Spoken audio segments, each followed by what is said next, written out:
नमस्कार. जय श्रीराम. मंडळी, गांधीजी आपल्याला का कळले नाहीत? म्हणजे गांधी आपल्याला का कळत नाहीत, का कळले नाहीत? गांधी आपल्याला का समजले नाहीत? जे गांधी जगाला कळले, जगाला समजले, ते गांधी आपल्याला का कळले नाहीत? म्हणजे आपणा भारतीयांना याचं कारण एकच आहे, मुख्य कारण हे आहे की गांधी आपण समजून घेतले नाहीत. आपल्याला कळले का नाही ते आपण कळून घेतलं नाही, समजून घेतलं नाही, त्यांना समजून घेतली नाही, म्हणून आपल्याला ते समजले नाही. त्यांच्या विधानांचा आपण उलटसुलट अर्थ लावलेला आहे. ते विधानं अर्धवट ऐकायची, मोडतोड करायची त्याची, आणि अर्ध वाक्य ऐकूनच विधान आपण करायचं. किंबहुना त्यांच्या विधानाकडे आपण संकुचित चष्म्यातून, संकुचित अर्थानेच बघितलेला आहे. व्यापक अर्थ आहे, व्यापक अर्थ तिकडे बघितलेला नाही आहे. त्या बोलण्यापाठीमागे जो व्यापक अर्थ असतो तो आपल्याला दिसलेला नाही. ह्याचे कारण का आपल्याला का समजत नाही आहे? तर आपली कुवत ही तितकीच असते, आपली नजर कुठपर्यंत जाते. असं म्हणतात की जो देखे रवी वो न देखे, जो देखे कवी वो न देखे रवी, असं म्हणतात. म्हणजे आपली नजर ही फार मर्यादित असते सामान्य माणसांची, सर्वसामान्य माणसांचा दृष्टिकोन हा फार मर्यादित असतो. आणि अशा गांधीजींसारख्या अलौकिक ख्यातीच्या माणसाची व्यक्तिमत्वाची नजर किंवा दृष्टी ही त्याच्या पलीकडची असते, फार पुढची असते. ते विचार करताना की मानव जातीच्या उज्ज्वल भवितव्याचा, शाश्वत सुखाचा, शाश्वत कल्याणाचा विचार करतात. त्यामुळे तो विचार हा तात्कालिक नसतो, तर तो विचार दूरदृष्टीचा असतो. तो काही शेकडो वर्षांचा विचार करत असतात, काही हजार वर्षांचा विचार ते करत असतात. त्यामुळे आपली नजर ही किती जाते, म्हणजे आपली नजर जिथपर्यंत जाऊन थांबते तिथपासून त्यांची, अशा मोठ्या माणसांची, गांधींसारख्या युगोपरची नजर ही तिथपासून जाऊन तिथून नजर पुढे जाते. म्हणजे आपली नजर जिथपर्यंत जाऊन थांबते तिथून गांधींसारख्या युगपरशी नजर तिथून पुढे जाते, आणि ती खूप पुढे जाते की आपल्या नजरे पलीकडे जाते, खूप पलीकडे. आपल्याला ते दिसणार नाही, किंबहुना आपण ती कल्पना करू शकत नाही. जशी सूर्यकिरणं कित्येक कोटी किलोमीटर लांबून येतात, नाही अजूनही लांब ते जाऊ शकतात. आपले ग्रहतारे आहेत हे किती आपल्यापासून लांब आहेत, प्रचंड लांब आहेत. अंतरे आपण मोजू शकत नाही आणि सांगू शकत नाही. तशी यांची दृष्टी असते, महापुरुषांची दृष्टी असते. मग त्याचा व्यापक अर्थ कळायला आपल्याला खूप वेळ जातो, काही तर कळतही नाही. कारण आपण आपल्या त्या संकुचित दृष्टिकोनातून बघतो, संकुचित चष्म्यातून बघतो. मग ज्या रंगाचा गॉगल आहे, ज्या रंगाची काच आहे, तसं त्याला त्यांची वाक्य दिसणार आहे, तसं जग दिसणार आहे. उदाहरणार्थ आत्ता प्रशांत किशोर आहेत बिहारची, म्हणजे आता बिहारच्या निवडणुकीत मुख्य ज्यांचं नाव समोर आलं ते प्रशांत किशोर. त्यांची एक मुलाखत आहे, त्यात ते म्हणाले असं की गांधीजींच्या एका विधानासंदर्भात ते म्हणाले की आपल्याला त्यांनी सांगितलेलं विधान आहे ते ट्रेननी प्रवास करायचे, प्रवास ट्रेननी करत होते. तिथे एक वाक्य होतं ट्रेनमध्ये, ते तिकीट याच्यावरून वाक्य होतं की ज्यांच्याकडून ट्रेननी प्रवास करत असताना स्वतःहून माणसांनी तिकीट काढलं पाहिजे, नाहीतर ट्रेननी प्रवास करू नये. ते म्हणाले असं कसं शक्य आहे, स्वतःहून मनुष्य तिकीट कसं काढेल? हे गांधीच्या नावानं वाक्य होतं. असं कसं होईल? म्हणजे माणसाने मर्जीने तिकीट काढलं पाहिजे. ह्याचं कारण आहे की गांधी सक्ती कोणाला करत नसत. गांधींचा विश्वास हृदय परिवर्तन होता. ते म्हटले मला सुरुवातीला अर्थ कळला नाही, मी 10-20 वर्षापूर्वीचं. नंतर ते म्हटले, नंतर मी परदेशात जेव्हा गेलो, फॉरेनला गेलो, तिथे लक्षात आलं माझ्या, ते तिकीट स्वतःहून म्हणून नागरिक काढतो, स्वतःहून नागरिक तिकीट करतात. तिकीट कोणालाही तिथे त्याच्या, उदाहरणार्थ तिकीट टीसी जात नाही तिकीट काढायला, आपल्याकडे कंडक्टर जातो, असं तिकीट काढलं जात नाही. तर स्वेच्छेने तिकीट घेतलं जातं तिकीट, आणि कुणी विना तिकीट प्रवास करत नाही. प्रत्येकाने स्वतःला एक नियमात अडकवून ठेवलेला आहे की हे देशाचं आहे, ही देशसेवाच आहे, आपलं कर्तव्य आहे. प्रत्येकानं आपण कर्तव्य केलं पाहिजे, देशाचे नागरिक समजून. देशातले नियम कायदे कोणी पाळले पाहिजेत. असं परदेशात चालतं. मग ते म्हणाले की मला अर्थ करून चुकला गांधीजींच्या विधानाचा, की अशी स्थिती आली पाहिजे की माणसानी स्वेच्छेने कायदे काढून नियम असतील जे आपण काही केलेलं आहे नियम वगैरे देशामध्ये ते पाळले पाहिजेत. नियमाची सक्ती अशी वेळ येता कामा नये.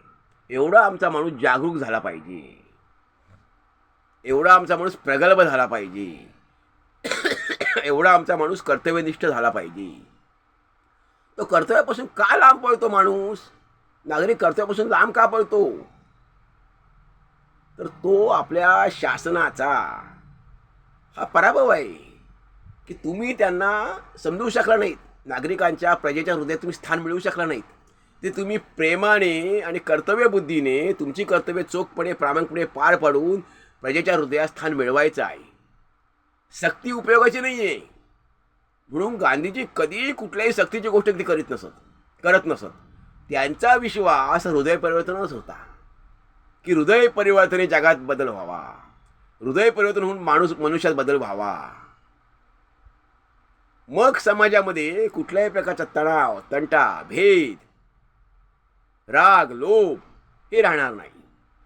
कायदे मोडण्याची परिस्थिती येणार नाही. मनुष्य चुकीचा वागणार नाही. हृदय परिवर्तन ह्याच्यावर गांधींचा म्हणून जोर होता. त्यामुळे गांधीजी का कळले नाहीत? प्रशांत किशोरांचं हेच म्हणणं आहे की प्रशांत किशोर हेच नंतर म्हणाले की गांधीजींचं एक एक विधान समजायला आपल्याला खूप वेळ लागतो, वेळ लागेल, ते कळणार नाही. तसं ह्याचं कारण ते एका शक्तिशाली माणसाचे विचार होते. गांधींचे विचार, गांधींची विधानं, गांधींची वक्तव्य म्हणजे ती शक्तिशाली माणसाची वक्तव्य आहे. त्या विधानांचा अर्थ साधासुद्धा नसणार आहे. ते सहजगती आपल्याला कसे विधान दिसणार आहे, साधं विधान दिसणार आहे, पण तो अर्थ यातला साधा नाही आहे. त्यामागे अर्थ मोठा असणार आहे, मोठा असतो. आणि हे विचारवंतांच्या, संशोधकांच्या, चिंतकांच्या, तत्ववेत्यांच्या लक्षात येतं. आणि म्हणून हे तत्ववेत्ते जगभरातले आहेत, मोठमोठे तत्ववेत्ते, अगदी नेल्सन मंडेलांपासून ते आईन्स्टाईनपर्यंत, हो ची मिन्ह असेल, असे मोठमोठे तत्ववेत्ते होऊन गेले. ते सर्वजण गांधींच्या प्रेमात पडले.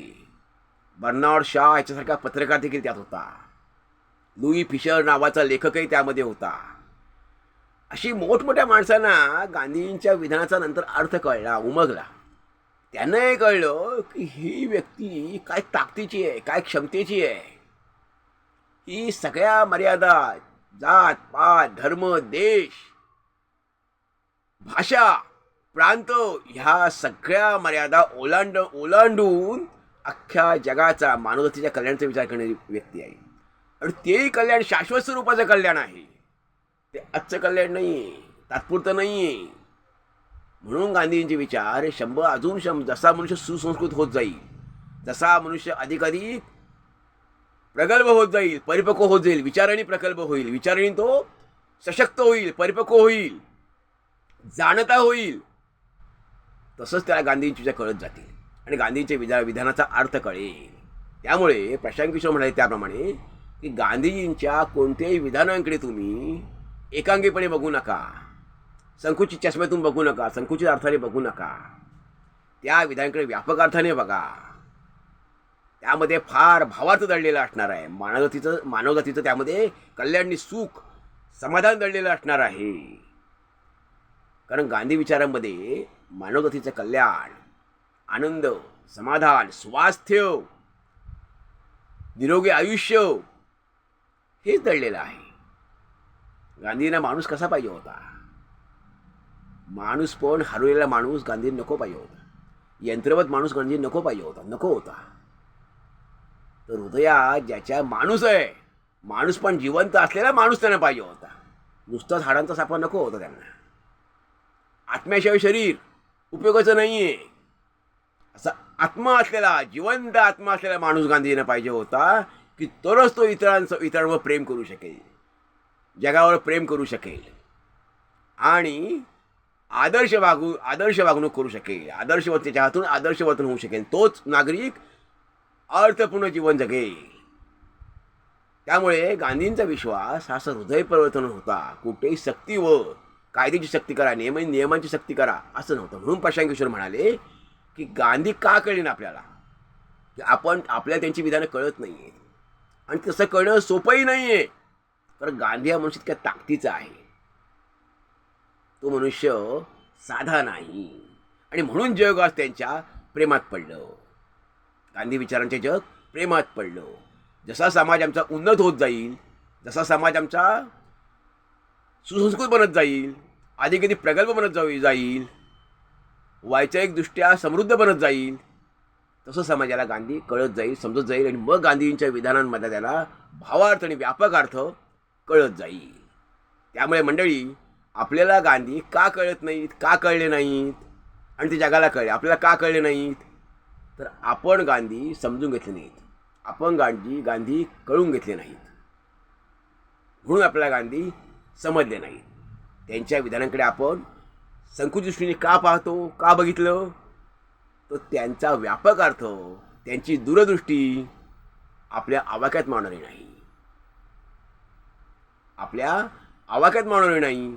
तेवढी आपली कुवत नसते, तेवढा आपल्याकडे व्यापक आणि समृद्ध असा दृष्टिकोन नसतो. त्यामुळे गांधींनी दिलेला जीवन विचार आहे, गांधींनी दिलेली जीवनमूल्ये आहेत, ती स्वीकारायला आणि त्याच्यातला अभावार्थ समजायला आम्हाला खूप वेळ लागला. आत्ता ती समजण्याची सुरुवात आहे. परंतु हम होंगे कामयाब एक दिन. धन्यवाद. जय हिंद, जय भारत.